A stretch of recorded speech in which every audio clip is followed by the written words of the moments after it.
show gave like a voice to the voiceless at the time, and that's something to it's crazy going back and watching this stuff and being like, wow, they were doing this is progressive.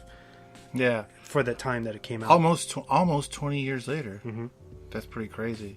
Yeah, because it lasted 6 seasons. It went from 2003 to 2010 was the last season. That's pretty good. Yeah. It's an era, Uh-huh. a little era. Quick side note: both of those movies are on Vudu and Amazon Prime Video for free, or it just says from $3.99 from $2.99. Oh, okay. So the digital rentals. Digital rentals. Okay. Oh, HBO Max, Menace to Society. So if you have a subscription, you can watch Menace to Society for free. For free. 5, 4, 3, 2, 1. And now for the movie focus of the week. We're talking about Tales from the Hood. It's rated R. It's from 1995, if you could believe that. Damn, 26 years? Just about. It's a horror drama. It runs at 1 hour and 38 minutes. Directed by Rusty Cundiff. Starring the late Clarence Williams III, David Howland Greer, Rosalind Cash, R.I.P. as well, Joe Torre, Paula Jai Parker, Brandon Hammond, Anthony Griffith, and the list goes on and on. There's so many people. There's a lot of them. Yeah. So, Tales from the Hood is a horror anthology film that sees Mr. Sims, a funeral home director who is looking to unload some product to a few of the local dealers in his area. However, after the three arrive to pick up the score, Mr. Sims takes them through several stories involving the remains within his mortuary. Tales from the Hood was and still an incredibly effective and inventive approach to the horror genre, once again using horror as a platform for showcasing several everyday problems for the black community. Subjects like police brutality and corruption, child abuse and domestic violence, racism and bigotry within our public figures, and of course gang violence, are all flawlessly displayed to bring to light some harsh realities. Perhaps what you can admire most about this 90s piece is its sly way of mixing campy horror elements with serious undertones that makes it widely accessible to nearly anyone who presses play. Most of the special effects are practical and hold up pretty well. The stop motion animation for its time is very impressive in and of itself. Let's not forget the brilliant musical score by one Christopher Young, who has been no stranger to this genre, scoring iconic films like Species, Urban Legend, Hellraiser, and Pet Sematary. Wow. The film was first released on May 24th, 1995, which grossed just about $11 million against a $6 million budget. So, on contrary to popular belief, this was, in fact, a hit. Then HBO Home Video acquired the rights for the Laserdisc and VHS distribution. This print of the film stopped in the late 90s due to a rights issue, which was not formatted for Blu-ray until April of 2017, when Scream Factory released the special edition with all new artwork. And if you haven't... That Blu-ray, right? Yeah. It's pretty awesome. Overall, Tales from the Hood is sadly still as relevant now as it was back in the mid-90s. If you have yet to catch the film or simply feel like revisiting it, check it out right now on the Peacock app. Where's the shit? Dude, that was really good, man. You covered a lot of details, and yeah, like you said, very relevant now. But before we get knee deep into that, what made you pick this film, and what does it mean to you, Wesley?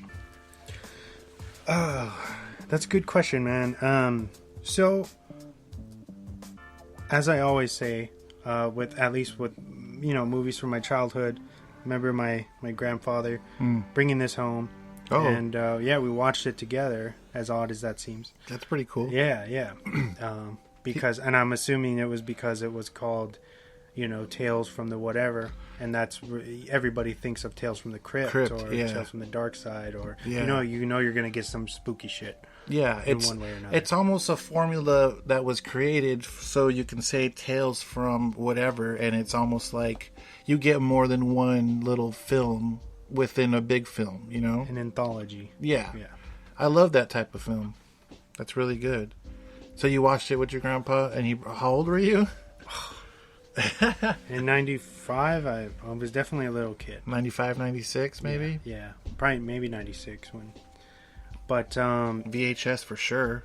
yeah, it was definitely a tape, but also I was so young, and I can remember fragments of watching it, but I wasn't. You know what? You're a certain age, you're like watching it, but you're not sure how to absorb stuff. Yeah. So yeah, I probably wasn't understanding how important it was at that time, obviously. But since then, I've went back to revisit it, and every single time I watch this, it's like it feels the same. You know what I mean? And while we're on this subject, a lot of people seem to consider this like a horror comedy, but I disagree with that. Like there's some stuff that's kind of cheeky in it, and I think that's done intentionally. Yes, but I feel like a lot of times when people laugh, or if people laughed in the theater, or you know what I mean, it's a bodily reaction to you feeling uncomfortable with what you're being shown. You know what I mean? I do that a lot.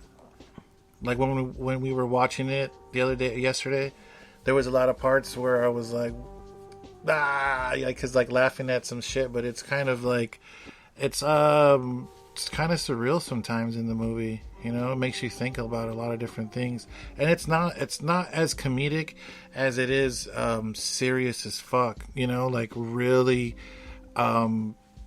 racial, political undertones, really subliminal at some points, and I really think that's the Spike Lee sauce in the movie, because that dude, I mean, it's Spike Lee. If you know Spike Lee, that fool puts his input on every subject into his movies, whether it's blatant obvious or subliminal.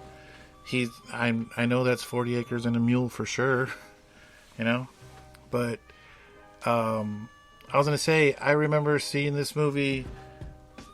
The first time I seen it, I want to say I came in like halfway into it. Okay.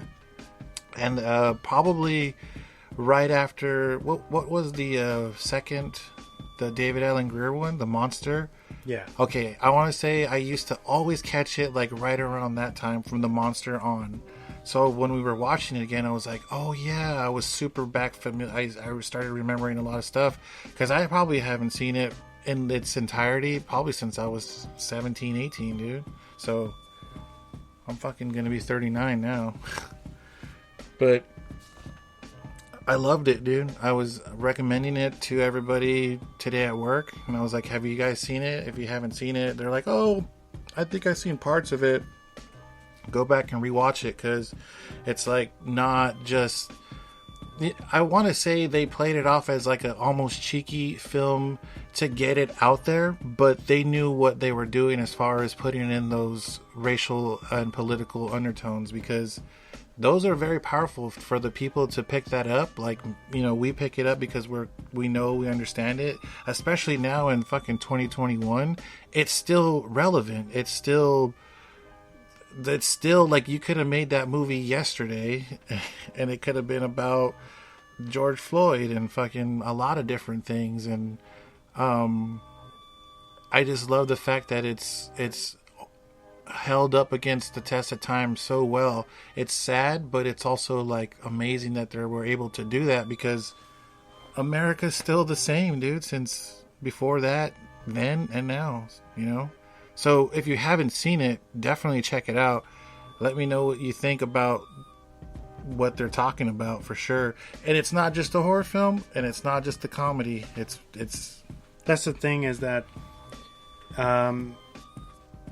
a lot of horror films are obviously they have some kind of, whether it be subliminal or not, they're talking about something else that's actually relevant in society. George Romero. Exactly. Yeah. A great example of, as you go down to at least the iconic films, they're saying something about America, where America was at that time.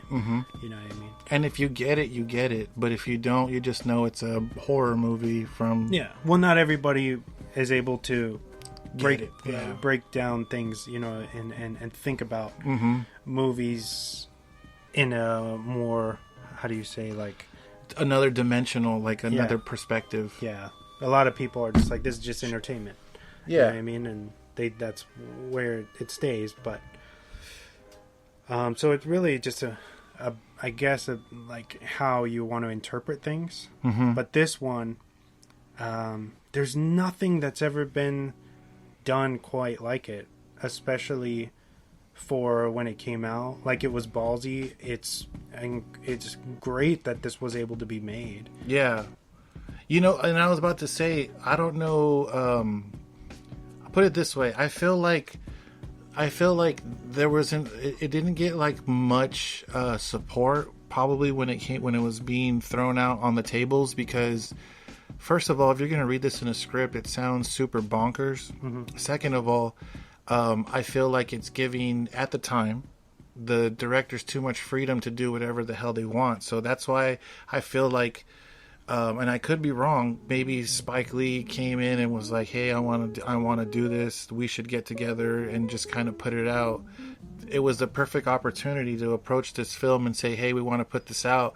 And for the amount of social commentary messages this movie has to be considered just a horror movie, or just, you know, I feel like they pushed that out because they wanted to. You know, it was going to get made because they wanted it to get made, you know, and you were going to... This is, feels like a passion project, mm-hmm. like deeply personal, you know? Yes. And I'm pretty sure Rusty and Spike are good, close friends, mm-hmm. and that's why he came in, and, you know, because Spike is very particular on what he... Do the right thing. You know, on what he involves himself with. Yep. So he obviously believed in this one, and when you watch it, it becomes very clear as to why. You know, because it's important, and they're talking about, even though the realities are heightened by monsters or zombies or mm-hmm. You know, all these fictional things, those are just to bring out the real voodoo dolls problems, you know? It's very it's very metaphorical for sure. Especially because if you've seen the film all the way through, you figure out they're actually in a different reality. So all of these things that the mortician, Mr. Sims, what he's saying is true, starting, you know, to take relevance because it's true and true and true. And he says, these are not stories. Everything I say is real. Everything that is fucking happening is real. But I really enjoyed this film, for sure, dude. The shit.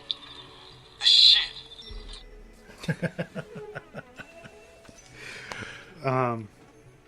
Yeah. Do you want to start breaking down the shorts?